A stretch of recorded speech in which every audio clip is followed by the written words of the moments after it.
pessoal, tudo bem com vocês? Olha só, eu tô num lugar super bacana para falar com vocês sobre tempo e temperatura. Falar sobre tempo é mais ou menos assim: você sabe quanto tempo que um foguete demora para sair da estratosfera? Tantã. E falar sobre temperatura. Você sabe aqui em cima se tá frio ou se tá calor? A temperatura aqui em cima é maior ou menor do que a temperatura aí embaixo? Gente, é isso que a gente vai estudar. Um monte de coisa legal. Vamos lá, gente.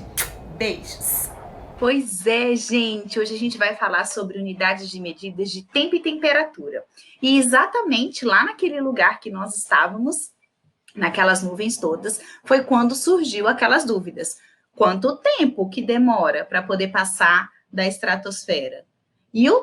A temperatura? Será que lá em cima é mais frio ou mais quente? E aí, quem vai pesquisar isso aí e contar pra gente? E aí, pessoal, eu escolhi um lugar para poder dar essa aula para vocês, que eu vou me fantasiar agora, ó, presta atenção. Isso mesmo! Olha só do que eu estou fantasiada! De astronauta, gente! Olha só que capacete top das galáxias! E olha só a minha amiguinha ali também, está super protegida. Amores, escolhi um joguinho para a gente poder ter a nossa aula hoje e essa aula vai acontecer exatamente dentro de uma nave espacial. Será que vocês conhecem esse joguinho? Se não conhecerem, também não tem problema nenhum, que o nosso conteúdo vai ser dado da mesma forma, tá bom? Vamos lá, minha gente, coloquem as máscaras de oxigênio e vamos embora. Ahá! Entre nós. Entenderam? Entenderam? Amores, olha só, a tarefa que a gente vai ter que executar nessa parte do jogo é aprender tudo sobre tempo. Vou passar aqui a minha página e nós temos a seguinte situação. Tempo. Quando a gente fala em tempo, a gente lembra de hora. Tempo que o ponteiro dos minutos gasta para dar uma volta completa no relógio. Então, quando o ponteiro do minuto dá uma volta completa, é porque passou 1 hora do nosso tempo. Outro detalhe importante para a gente lembrar é sobre o minuto. Pessoal, o minuto é o que vem antes da hora. Então, quando a gente tem 1 hora, significa que eu tenho 60 minutos. É o tempo que o ponteiro dos segundos gasta para dar uma volta completa no relógio. Quando o ponteiro do segundo dá uma volta completa, eu tenho 1 minuto. E 1 hora vale 60 minutos. Com isso, a gente pode concluir que no relógio eu tenho 3 ponteiros. O ponteiro que registra a hora, o ponteiro que registra o minuto e o ponteiro que registra o segundo. Muito bem. Agora a gente vem aqui, ó. Deixa eu fechar aqui um pouquinho a minha tela. Para a gente falar sobre o segundo. Galerinha, 1 minuto vale 60 segundos, ou seja, o segundo ela é a unidade padrão do tempo. Então, assim, da mesma forma que existe a unidade padrão de medida de comprimento, que é o metro, a unidade de medida padrão do tempo é o segundo, ok? 1 hora equivale a 3.600 segundos. E nós temos aqui mais um detalhe, para quando a gente fala do tempo, que é o dia, que também é uma forma que a gente utiliza para falar do nosso tempo diário, que é o dia. Um dia possui um conjunto de 24 horas. É o tempo que a Terra gasta para dar uma volta completa em torno dela mesma. Então, quando ela dá a volta completa nela mesma, ou seja, no seu próprio eixo, nós temos 24 horas que compõem o nosso dia, beleza? Atenção, concentração nessa parte. Se você é um impostor, não sabote essa parte da aula, hein? Olha só, uma semana é composta por 7 dias, tempo que a Lua gasta para mudar de fase. Sabia que a Lua só muda de fase a cada 7 dias? Muito bem. Agora, segunda observação. Mês. Mês também é uma forma da gente se situar no nosso tempo. Um mês comercial equivale a 30 dias, ou seja, é o tempo que alguns funcionários aguardam para receber o próximo salário. Nós falamos de mês comercial porque financeiramente, economicamente, o mês tem 30 dias. Então, eu recebo a cada 30 dias, ou você tem que pagar uma conta a cada 30 dias. Se você parcela alguma coisa, eu tenho que pagar a 30 dias. É mais ou menos assim que funciona. Esse mês comercial, muitas vezes a gente coloca 30 dias, mas a gente sabe que tem meses que tem 31 dias e até mês que tem 28, por exemplo, mas isso não é levado em consideração. Quando aparece um problema que fala um mês, fulano ganhou tanto, quanto que ele ganha por dia, a gente vai levar em consideração os 30 dias, tá bom? Terceira observação, nós vamos falar sobre ano. Olha só, um ano equivale a 12 meses. É o tempo que a Terra gasta para dar uma volta em torno do Sol. Então, esse tempo em que a Terra gasta para dar a volta em torno do Sol é chamado de ano. A gente sabe que a gente sofre, de certa forma, uma aproximação de 365 dias, que equivale a um ano, que são aqueles 12 meses. Isso tudo são medidas aproximadas para fazer do nosso dia a dia tudo muito melhor, né? E mais prático. E agora, na nossa última página, na nossa última observação da página, a gente vai falar sobre os meses. Olha só, gente, 2 meses equivale a um bimestre. Então, muitas vezes nas escolas a gente fala assim, ó, aqui na nossa escola a gente fala período, né? Mas tem escolas e até tempos atrás a gente utilizava a palavra bimestre, que seria a cada 2 meses. Só que, gente, nem sempre o bimestre acabava realmente com 2 meses. Às vezes com mais, às vezes com menos, e aí por isso que tudo passou a ser chamado de período, porque nem sempre eram 2 meses. 3 meses é um trimestre, 4 meses, um quadrimestre, cuidado, não é quatri, é quadri, tá bom? De quadrado, de quadrilátero, que vem de 4. 6 meses, um semestre, mas esses não são os únicos que a gente usa, né? Existem outras nomenclaturas, outros nomes relacionados aos meses que também são muito importantes. Olha o que vai acontecer agora. Impostor, nada de pegar cola. Essa é a primeira atividade. Todo mundo fazendo. Se eu descobrir quem é o impostor desse jogo aqui, ó. Vou tirar a máscara de oxigênio por 5 minutos, minha gente. Olha só, você vai pesquisar. Pode ser na internet, mas também tem na página do livro. E você vai escrever no caderno o significado de cada palavra. O que é um biênio, o que é um lustro, o que é uma década, um século e um milênio. Bora, dá um pause, dá um stop aí e todo mundo pesquisando e colocando no caderno.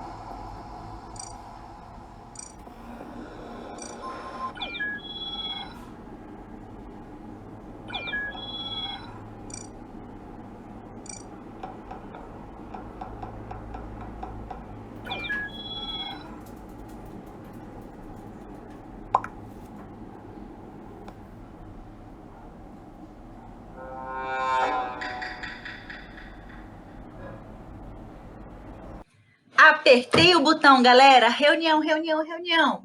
Olha só, eu tô sabendo aqui que tem gente que colocou que não sabe a resposta de alguns. Se colocou que não sabe, gente, é porque não pesquisou. Vamos para o próximo conteúdo. Gente, passando a página aqui, ó. Olha que lindo, gente. Relações entre as unidades de medida de tempo. Agora a gente vai falar sobre o tempo. Essa questão do tempo, gente, ele é muito, muito, muito, muito importante. Olha só, eu coloquei um recadinho aqui embaixo dizendo assim, ó, vale a pena anotar no caderno. Sabe essa tabelinha? Essa tabelinha é uma salvação para a gente, porque nós vamos fazer agora uma relação entre as unidades de medida de tempo. E aí eu quero que vocês prestem muita atenção nisso aqui, ó. O nosso tempo, ele é dividido em 3. Vou circular aqui, ó, passar aqui um contorno. Em hora, em minuto e em segundo. Eu quero que vocês analisem comigo só o que eu estiver falando, tá bom? Para vocês não ficarem confusos. Olha só. Toda vez que eu saio da esquerda para a direita, ou seja, da hora para o minuto, do minuto para o segundo, eu multiplico. Então, olha só, da hora para um minuto. Se eu tenho 1 hora e eu quero transformar essa 1 hora em minuto, eu vou multiplicar por 60. Olhem aqui. Então, da hora para um minuto, olha o sentido da seta. Eu multiplico por 60. Se eu tivesse aqui, por exemplo, 2 horas, eu pegaria 2 horas e multiplicaria por 60 e encontraria 120 minutos. Ou seja, 2 horas equivale a 120 minutos. Se a gente fosse fazer a mesma coisa em relação ao minuto com o segundo, também seria assim, olha só.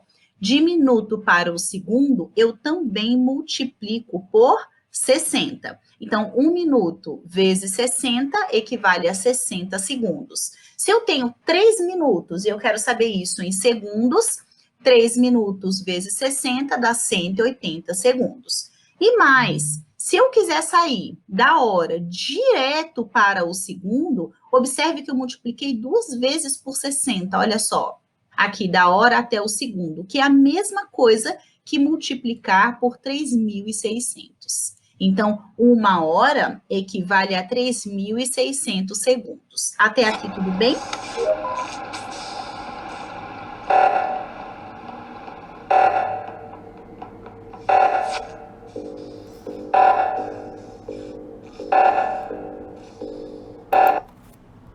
Gente, eu tô rindo muito aqui. Deixa eu aumentar minha tela. Olha só, gente. Olha o que aconteceu. Meu Deus do céu. Eu coloquei o filtro para virar um tripulante, igual vocês, né, gente, no jogo.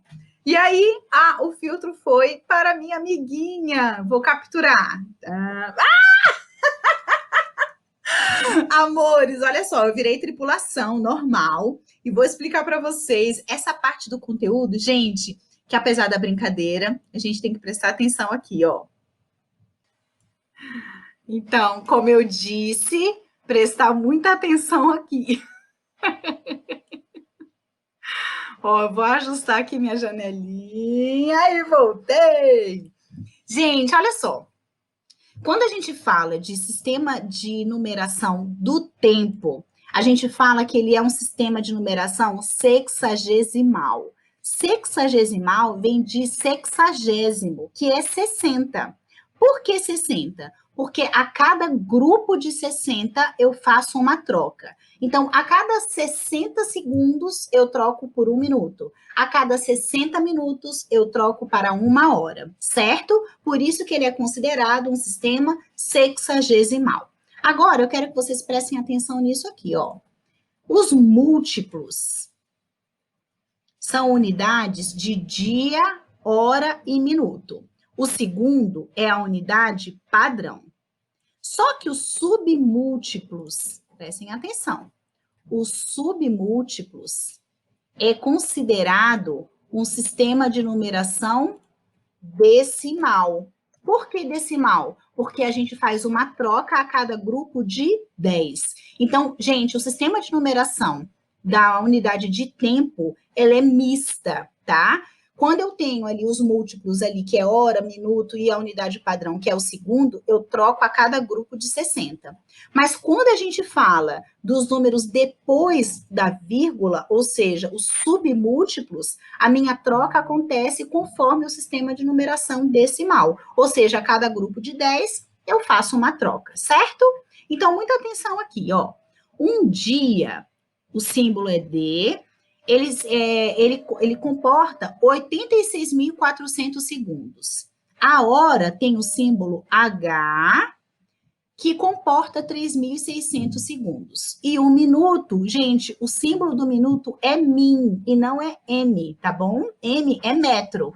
Então, o símbolo do minuto é min, que comporta 60 segundos. O segundo, tem gente que escreve seg, não é seg, é S, tá? Então, S de segundo e aqui 1 segundo. Beleza. Então, aqui eu tenho os múltiplos, aqui eu tenho a unidade padrão.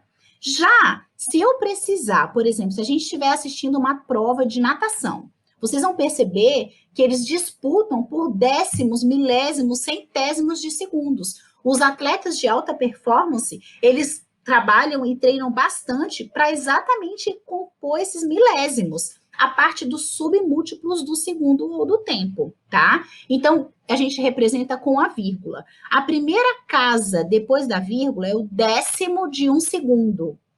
A segunda casa depois da vírgula é o centésimo de 1 segundo. E a terceira casa de 1 segundo é o milésimo de 1 segundo. Então, aqui são submúltiplos, certo?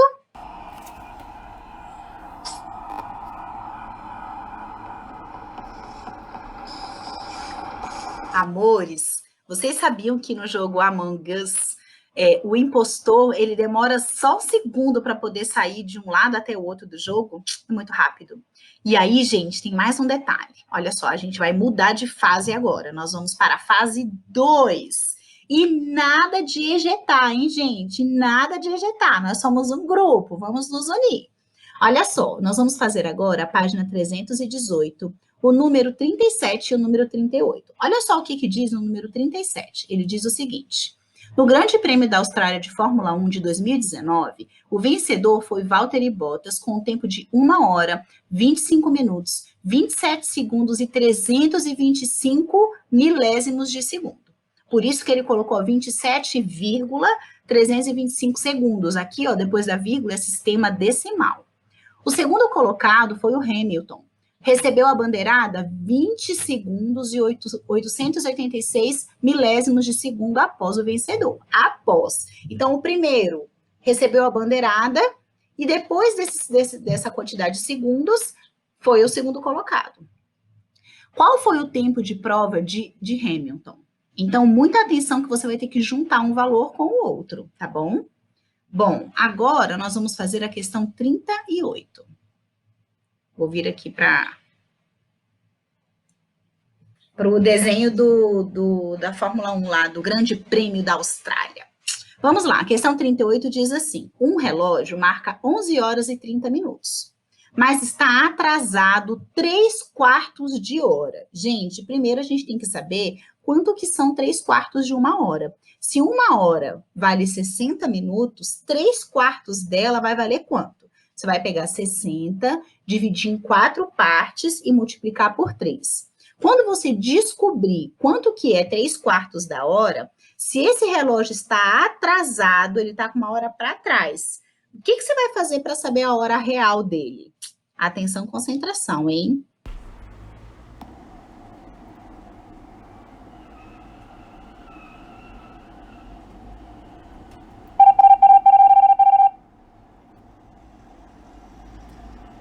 Tcharam! Nada de assustar, gente. Sabe por que eu tô assim, com esse filtro? Toda azul, parecendo assim que eu tô com muito frio. Tipo assim, eu sou a dama da neve, quase a Frozen. Gente, é por conta disso aqui. Dá uma olhadinha aqui em cima. Olha só, tem um termômetro aqui encostado na Terra e aqui, ó, no espaço. Por que o termômetro da Terra tá vermelhinho e o do espaço tá azulzinho? O que a gente pode concluir com isso? Exatamente. Aqui em cima, ó, gente, a temperatura é muito mais baixa do que a temperatura da Terra. E aí tem vários motivos por isso, né? Vocês sabem que vocês já estudaram isso em ciências e até em geografia. Mas o que eu posso trazer para vocês de novidade é que a temperatura aqui no espaço, gente, é de menos 270 graus Celsius. Lá no início do nosso vídeo, da nossa aula, a tia Vanessa falou para vocês, gente, pesquisa aí, quanto vocês acham que é a temperatura aqui em cima? Ela é mais fria ou mais quente do que aí da Terra, né? Então, aqui está a resposta, a temperatura é muito, muito, muito mais baixa, tá? Então, a gente vai trabalhar com unidade de medida de temperatura. O que nós temos para ver aqui? Olha só, nós temos para ver essa situação. Vocês precisam compreender que a temperatura é um estado de agitação das moléculas de um corpo analisado. Então, por exemplo, quando a gente usa o termômetro, que é o instrumento utilizado para aferir a temperatura, e a gente, por exemplo, coloca na nossa pele aquele termômetro, ele vai aferir, ele vai calcular, ele vai nos apresentar um valor que representa o quanto de agitação aquela molécula está.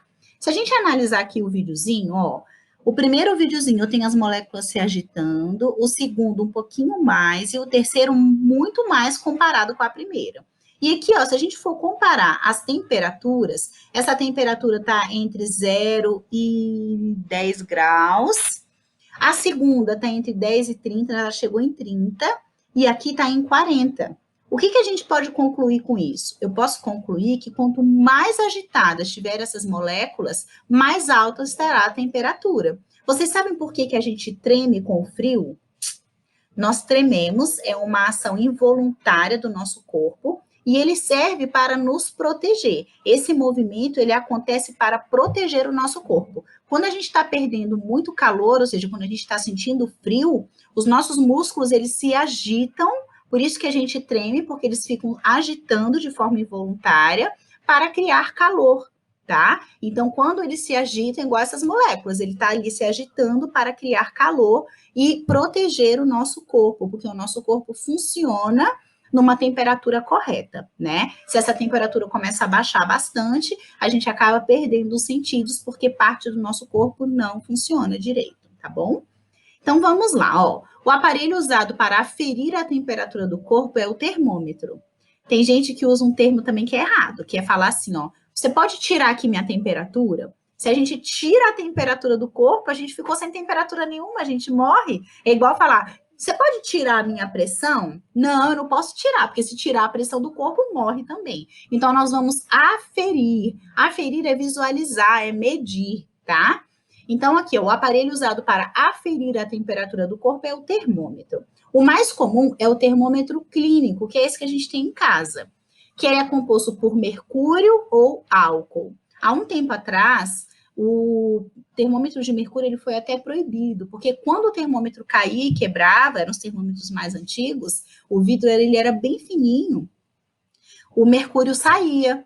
E aí o mercúrio, ele é tóxico. Então, assim, as crianças acabavam brincando com aquele metal e ele trazia, no caso, consequências, né? Às vezes não naquele momento, mas com o futuro, né? Enfim, não é legal, tá? Vamos passar para a próxima. O que vocês acharam dessas novidades todas? Muitas novidades, né?